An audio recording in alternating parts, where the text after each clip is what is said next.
ubundi iyi niyo bita perfect weekend baby. Chelsea yatsinze Liverpool bayimena agatuza, Manchester City bayimena agatuza. What a day. Ntabwo mperuka kugira weekend nziza iryoshye kuri uru rwego. Come on, you have to enjoy it, you have to celebrate it. Ubu ngubu nicaye ku mwanya wa kabiri, nta muntu ushobora kunkura ku mwanya wa kabiri. Niyo wazana keretse Premier League base bayisesa bakavuga ati ntidutangire, aho ngaho rwose umwanya wa kabiri nawuvaho. Ariko right now ikipe ya Chelsea Football Club iri ku mwanya wa kabiri imeze gutya. Nta n'icyumweru kirashira guys, nta cyumweru kirashira abantu bari kwandika ibintu nazi ngo Chelsea ngo iri mu matsa ngo iri mu mazi abira ngo iri naye. Come on guys, nyuma yo gukubita ikipe ya Burnley, shout kuri Enzo Maresca kabisa, yamanaginze kuruhura abakinnyi. Imagine ikipe ya Chelsea Football Club iri joro Moses Caicedo nigeze akandagira mu kibuga, Estevao William nigeze akandagira mu kibuga, Wesley Fofana nigeze akandagira mu kibuga. Guess what? Reece James ni minota 45 gusa. Ikipe yaruhutse yose kandi amanota 3 araboneka. Niki kindi nasaba umutoza Enzo Maresca kweri? Nta kindi na kimwe kabisa. He deserve my respect to Enzo Maresca. After international break, umutoza Enzo Maresca yamanaginze kuruhura abakinnyi bamwe na bamwe, ashyiramo line up nayishidikanyagaho. Abantu turi muri group ya WhatsApp barabizi. Nahise nyishyira hanze ndavuga ati Enzo Maresca yasuzuguye ikipe ya Burnley bimeze gute na gute, ariko this is a surprise. Ikintu kimwe cyonyine nigiye muri match, ikipe ya Chelsea Football Club ibitego 2-0, ikipe ya Burnley tuyimena agatuza. Nize yuko nta mukinnyi numwe w'ikipe ya Chelsea n'uyu numwe wakwicara akavuga ati the boss ahangaha nta muntu ushobora kunsimbura. Never. Nimba Moses Caicedo bamusimbura ikipe ikabona amanota 3, nimba Cole Palmer bamusimbura tukagenda tugakubita tukaza ku mwanya wa kabiri, you have to think twice. Ubwo ndi kubwira amakipe duhanganye muri Premier League, I'm not gonna shy out mvuge ngo nago ngo ikipe ya Chelsea ngo biki nibiki. Iyo bari kunkubita muraza mukavuga we are back in business. Ikipe ya Chelsea Football Club mugende musacinge ku binyamakuru byinshi cyane, bose ikintu bahuriyaho ni kimwe: Chelsea ntabwo ishobora gutsinda amakipe matoya. So Enzo Maresca noneho yakubise ya makipe mwita matoya ayakubitisha ikipe nita ko ari ya kabiri. So amakipe manini byo nyakorera murabizi: Liverpool byaso, Tottenham byaso, Paris Saint-Germain byaso. Nimba nkubita amakipe manini noneho nkaba ngiye no gukubita amakipe mato, ubwo nta kantu muri kumvamo? Reka tuganire, nta kintu muri kumvamo. We are back in business, man. We are very very back. Reka twigire ku mukino n'ukuntu wagenze. By the way, abafana b'ikipe ya Manchester City mwihangane kabisa, mwihangane. Bibaho uriya mwanya ne nawo batije kugira mwe muncyuhiriza intebe nanjye nze nyicareho numve wagwane meze gute, ariko ntago ari aha birangiriye. Ikipe ya Arsenal, iki kiganiro ngikoze match ya Arsenal na Tottenham itaraba. You they make mistake, nuko rikosa ugakubitwa n'ikipe ya Tottenham. Reka nkwibutse ikintu kimwe, dufitanye match ku cyumweru, reka niturize. Nagiye muri game mbibabwiye ko dufite ikinyuranyo n'amanota 6. Nimutakaza ya manota arababaye angahe? 3. Nidukina ibyo murabizi. I will claim my crown. Ubwo ngubwo Chelsea nzongera mpate icyubahiro cyanjye nyisubize. It is what it is. Narabihoreye nkarangiriza mu mwanya wa 12 mukavuga amagambo menshi cyane nkatuza, nkarangiriza ku mwanya wa 6 wa 8 mu gatuza. There we go. So have it. Reka nihere message ku bafana b'ikipe ya Barcelona n'ikipe ya Barcelona muri rusange. Dufite match ejo bundi ku wa 2 ku wa 3 mu ijoro ryo ku wa 3. My dear brothers and sisters, let me tell you something. Uyu munsi Moses Caicedo ntabwo yigeze akina, yaruhutse 100%, nta n'umuntu utonwe yigeze akina. Reece James akina iminota 45, nta kintu muri kumvamo. Ndabibiki Marcus akina iminota 45. Marc Cucurella ni wenyine warangije match, ariko Marc Cucurella mwese muramuzi akazi ke no gukina 100%. is a machine. Kwa kabiri mbafitiye ibanga, gusa ntabwo twaje kuganira kuri match ya Champions League, tuzayigarukaho musibejo cyangwa ejo. Reka twiganire kuri match ya Chelsea. Nabonye surprise nyinshi cyane muri uyu mukino, nabonye surprise. ninde muntu watekerezaga ko umupeti bita Andres Santos ashobora kuza mu ikipe ya Chelsea akatwara man of the match, harimo Enzo Fernandez, ikibuga kirimo Reece James, ikibuga kirimo Marc Cucurella, kirimo Joao Pedro, kirimo Pedro Neto, kirimo Jamie Gitten, kirimo uyu mupeti my boy from Brazil.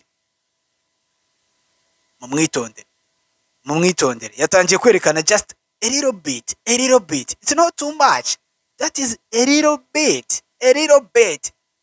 yabaye man of the match, well deserved by the way, and shout out ku mutoza Enzo Maresca kuba yamanaginze kuruhura abakinnyi bamwe na bamwe, ako nta kana kwiriye credit, kubera yuko mbere y'umukino abantu bamukritishe kenshi, abantu bagiye bamunenga bavuga ati asuzuguye ikipe ya Burnley, nyamara nanjye ndimo, nyamara ikipe ya Burnley amanota 3 turakeneye. Subi inyuma ukareba line up natanze, buri mukinnyi wanje wese namushyize mu kibuga kubera ko nari nkeneye aya manota 3. Tekereza kuba noneho Manchester City yatsinzwe na Chelsea gatsindwa, twari kuba dutsinzwe inshuro ebyiri. Ikipe ya Newcastle yadukoreye akazi, noneho twebwe kwikorera akazi ubwacu ngo tufate umwanya wa kabiri bitunanire, byari kuba ari shame. Ariko Enzo Maresca yakoze akazi ka danje, akora icyo bita rotation, asimbuza abakinnyi, aruhura abakinnyi bamwe na bamwe. Ikipe ya Chelsea Football Club nta kibazo n'ikintu na kimwe yageze igera, yatsinze ibitego 2. Igitego cya mbere, igitego kiza cyane by the way, igitego kiza cya Pedro Neto kuri passe nziza cyane ya Jamie Gitten. Aba bahungu uko ari babiri nabo muri line panje nari nabagarutseho, nanubwo nari nababanje mu kibuga, nari nabanjemo Garnacho, ndongera mbanzamo Estevao William, kubera impamvu mwese muzi. Garnacho he is on fire. Muri match ya Chelsea yose yabanje mu kibuga yerekanye ko ari ahead of Jamie Gitten, ariko Jamie Gitten yagize gutya aravuga ati byingiye Football TV, ibintu uvuga we ntago bizi, je navuye muri Dortmund nje gukora kazanga, ntago nari nje kwihisha, ntago nari nje kwicara kuri bench, ndashaka umwanya mu ikipe y'Ubwongereza. Uyu mupeti rero he proved me wrong, anga yanyeretse ko nibeshye kandi ndabikunze cyane. Nimba abawinga banje bagiye guhatana kugira ngo barwanire umwanya wa mbere, ninde uri mu nyungu? We Chelsea fans nitwebwe turi mu nyungu, ikipe ya Chelsea niri mu nyungu. Nimba Jamie Gitten avuga ati ninkora ikosa, Garnacho areta ntwara umwanya completely, akavuga ati umutoza nta ma chances like today, amubanje mu kibuga. Garnacho yarari fit ameze neza, ariko Enzo Maresca aravuga ati Jamie Gitten, urabona ko Garnacho ari gutsinda ibitego agatanga ama assist, nawe icyo nshaka kuvuga uracyumva. Peti yagiye mu kibuga, very good cross, a dunking.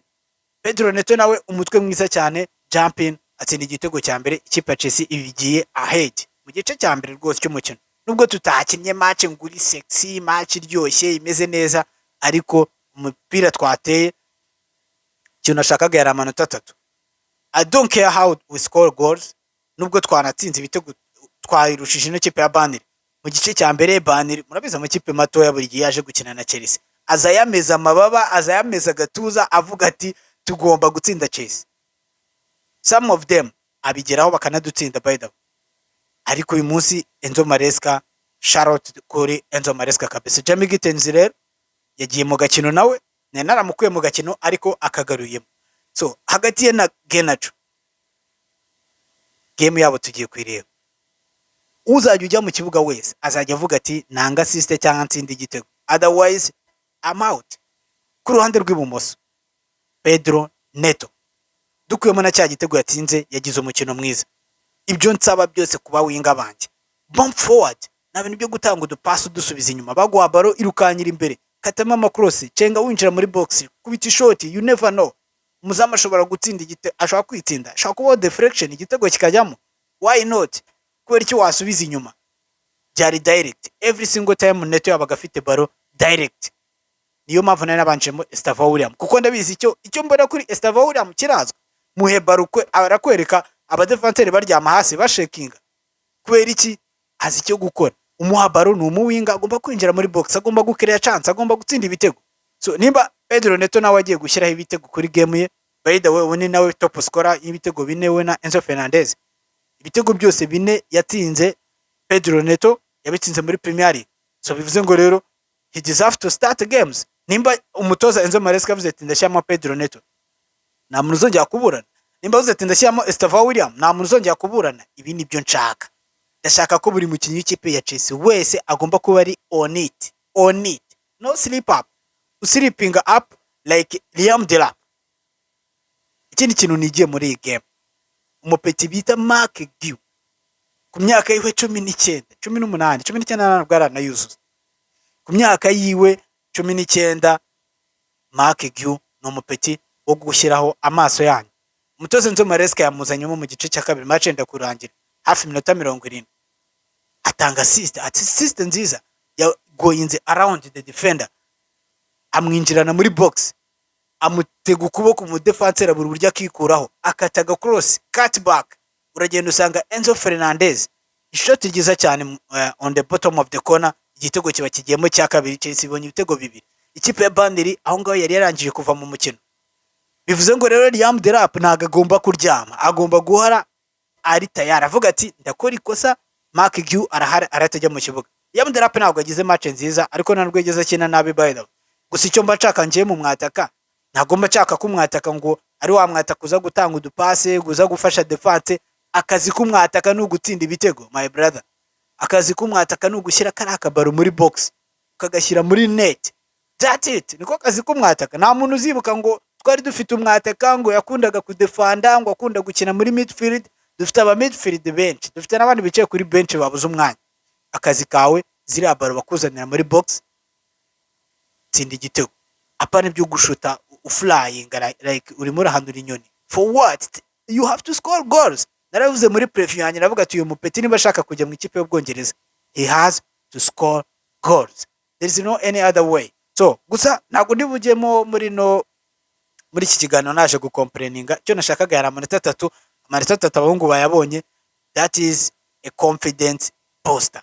Hariya rwose biriya bita bibostinga Swadios confidence. Akavuga ati niba dushobora kwicaza Moses Caicedo, Santos akaza stepping in mu gihe Romeo Lavia yavunitse, ntago dushobora kugira ikibazo tuvuge ati mu gihe dushaka ko Moses Caicedo aruhuka. Narababwiye ntago umukinnyi ashobora gukina Champions League, akine Premier League, akine imikino 2 mu cyumweru, yamara amezi anga akina ibyo bintu, ntago byashoboka. Niyo mpamvu rero kuba dufite squad ishobora kubona rotation igakomeza ikamaintaininga level, tukabona amanota 3, that awesome. Ntago ari amakipe yose ashobora kubikora. Hari ikipe bifite umukinnyi igenderaho, wamukura mu kibuga bikaba birarangiye. Ntago nshaka gutanga urugero kuri Arsenal, ariko kuramo Saka, Bukayo Saka, ninde uri buze gustepinga in? None. Ejo bundi ikipe sinishimiye ko Gabriel Magalhaes, uyu mupeti mu Brazil ubakinira muri defense, yaravunitse mu ikipe ya Brazil, ashaka kumara hafu kwezi hanze, even 2 months, nobody knows. So nk'ubu ngubu babuze mu defenseur wabo key player, bagiye gufiringa bumve uburyo kubura Liverpool Corwil byadukostinze. Ikipe Arsenal muri isi zimaze kwinjizwa ibitego 5 byonyine. Can you imagine 5 goals mu mikino 12? Uyu munsi bari bukene match ya 12, mu mikino 11 bamaze kwinjizwa ibitego 5 byonyine, 5 goals. Kubera iki? Saliba, Gabriel. So now Gabriel is going, is not there. Reka noneho turebe uko bigiye kugenda. Abafana ba Arsenal ntago mba ndi kubibasira, mba ndi kuvuga ibiyari, mba ndiko hari abantu baje muri comment bavuga ariko ntukibande ku yandi makipe. Ntago mba ndi kwibanda ku yandi makipe. Here we talk football. Ntago Premier League igizwe n'ikipe ya Chelsea gusa, igizwe n'andi makipe. Ntago ikipe itwara igikombe kubera ko yakinye nayo ubwayo. Dukina n'andi makipe, tuba tugomba no kureba mu yandi makipe wagwana bimeze gute, kuko nabo bareba muri Chelsea. Is not gonna happen. How can I come here and abantu benshi bashaka ngo nzanga mvuge Chelsea gusa, mvuge Chelsea gusa? It's not gonna happen guys, it's not gonna happen. Kubera yuko ntago turi kwikompeta twenyine, turi gukompeta n'andi makipe. Ntago turi gukina match za gishuti, turi guhanganira igikombe my brother. Nimba atari igikombe noneho we need to step out. Jesu uko mbibona rero, nimba Gabriel yaravunitse, ndabiza n'abafana ba Arsenal badukurikiye mumenye yuko it's not a good thing. Ndabizi murabizi neza cyane 100%, ariko murabibona muri resulta ziri imbere. Kuko Gabriel burafatiye runini ikipe Arsenal, the same way Liverpool Corwil yarafatiye runini ikipe ya Chelsea muri defense.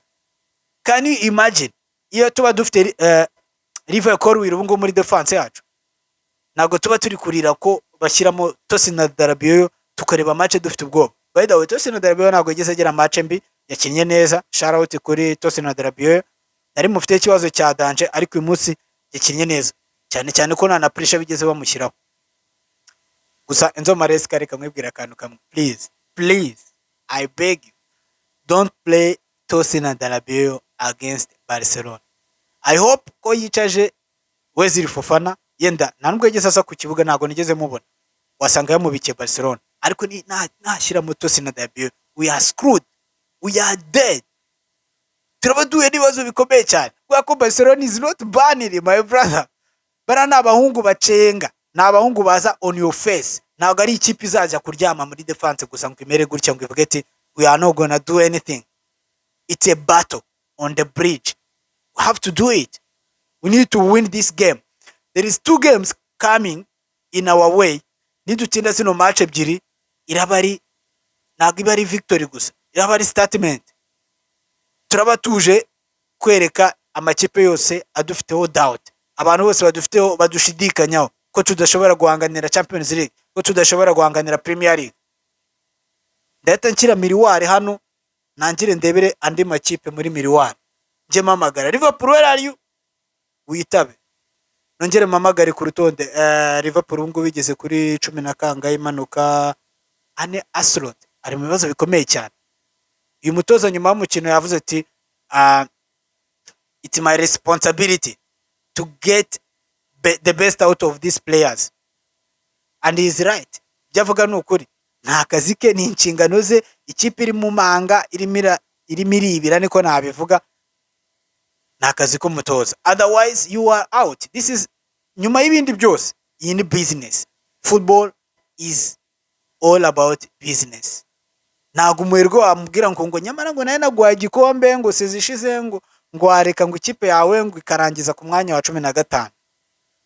Ntago abaherwe bose ari uko bakora. Sinzi muri Liverpool uko bimeze, ariko muri Chelsea murabizi.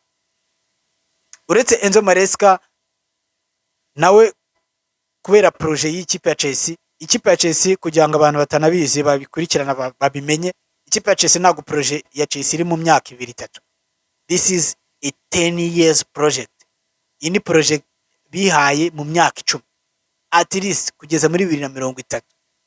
Ndetse ko ngo barabari imyaka 5 bano baherwe bakabona gukora icyo bita assessment. So uyu mutoza Enzo Maresca n'abantu mwirirwa muvuga ngo ni bamwirukane mucire birarura, kuko uyu mutoza ari hano, is here to stay. Ikintu cya mbere yagaragaje, yaberetse Cole Palmer. Nobody knows Cole Palmer will score over 30 goals muri sezimwe. Nobody knows how. Nta muntu mwaruzi yuko umukinnyi Moses Caicedo na Enzo Fernandez bazaba bari kuri no level mu myaka 2 gusa. Enzo Maresca we none umwaka umwe gusa. Nta numwe waruzi yuko Reece James, Captain Reece James, ashobora kumara umwaka wose atavunitse, atagiye kwa muganga. Ibi byose nakazi kumutoza Enzo Maresca. So abantu bavuga ati Enzo Maresca nta mutoza urimo bamwirukane, forget about it. So reka ndeke gufata umwanya munini. Umutoza Enzo Maresca akwiriye praise, nkuko bamukubita judgment, nkuko bamukubita criticism, nkuko bamukubita inkoni nyinshi zitandukanye. Nakora ibintu bizima, mujye muzangaha mubivuge. Don't feel shy to say so. Akora amakosa menshi cyane like other gaffers. Nimba utashobora kuza ngo uvuge amakosa ya Pep Guardiola, nimba udashobora kuza ngo uvuge amakosa ya Arne Slot, nimba udashobora kuza ngo uvuge amakosa ya Ruben Amorim, ukaza kuvuga amakosa ya Enzo Maresca. So ndumva izo mbaraga ukoresha wanazikoresha uvuga ibyiza akora. Ikintu cyiza cya mbere akora ni ukubafata Reece James akamumanaginga. Ikindi kintu kimwe mwisabira ni ukumanaginga Romeo Lavia, kuko dukeneye Romeo Lavia muri midfield yacu. We are not gonna play Andre Santos, Moses Caicedo and this guy Enzo Fernandez for 1 year. They need rotation. Bakeneye kuruhuka. Dufite za FA Cup, dufite za Carabao Cup, dufite Champions League, dufite Premier League. Iyi ni imikino myinshi cyane. Abakinnyi batatu muri midfield ntago bahagije. So umutoza Enzo Maresca agomba kumanaginga iyi scenario. Nari nabivuze ku bafana bari bambajije cyane abakunzi banje. Ngera mbakurikirana cyane comment zanyu, ibitekerezo mutanga muri group ya WhatsApp. Bari bambaje niki cyabaye kuri Cole Palmer. Cole Palmer yarasitaye. Mu kinyarwanda byita gusitara kwa kundi ukubita ino ku kintu runaka ino rikenda gucika. Cole Palmer muri ahandi gukotinga umutoza Enzo Maresca yaravuze muri press conference ati Cole Palmer arabyutse nijoro mu rugo akora accident. Gusi ntabwo yapresheje ngo yaragiye kwiherera cyangwa se moya else, ariko ngo yakoze accident arasitara avunika ino ry'igikumwe. So bivuze ngo rero Cole Palmer is not there for this game, already gone for Barcelona game, for Arsenal game, nuko gahunda zimeze. Ariko we wish him speedy recovery. What else can I say? We need Cole Palmer. Gusa ikintu kimwe nabibwira nuko we are no longer, let me say it again, we are no longer Palmer FC. Ntabwo tukiri akipe irerayenga ku mukino cyangwa ku mukinnyi umwe rukombe. We are a collective team. In fact, umusaba abataka bacu bahisemo kudatsinda ibitego, ariko twatsinze umukino. Joao Pedro ntabwo yigeze performing on the same level we knew him. Joao Pedro ntabwo yigeze uretse kuzamo hagati agafata imipira agatanga passe, ariko igihe yabaga ari muri box bamuha umupira, final decision yabaga ari ikibazo, very poor. I hope he improves. Wabita Liam Delap twamaze kumuvugaho, ntabwo yigeze agira match nziza, nta gitego yigeze atsinda, na assist, kandi yakinnye iminota over 60 minutes. So bivuze ngo rero mu gihe Cole Palmer adahari n'ubundi tukaba turi kubona ibitego. I'm not underestimate Cole Palmer, we know he is a genius, ni umukinnyi mwiza, ariko ntabwo bivuze ngo Chelsea is going downfall cyangwa tugiye gutakaza imikino yacu nkuko last season byagendaga. Murabizi yabuze muri match Arsenal, ibyo badukoreye murabizi, ariko none reka tubirebe. Is going to be like this again? I don't think so. N'abafana ba Arsenal barabizi.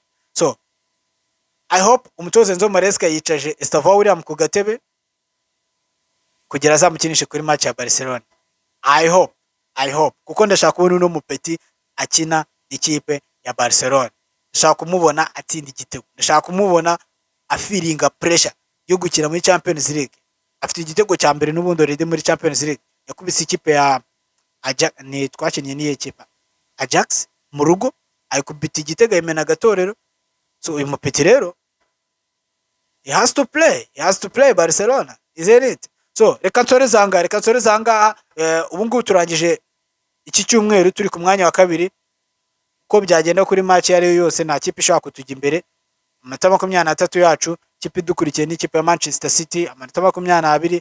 Liverpool ntabwo nzaniherereye no mu myanya 10 sindi kwibona, ndi gukurura sinyibone.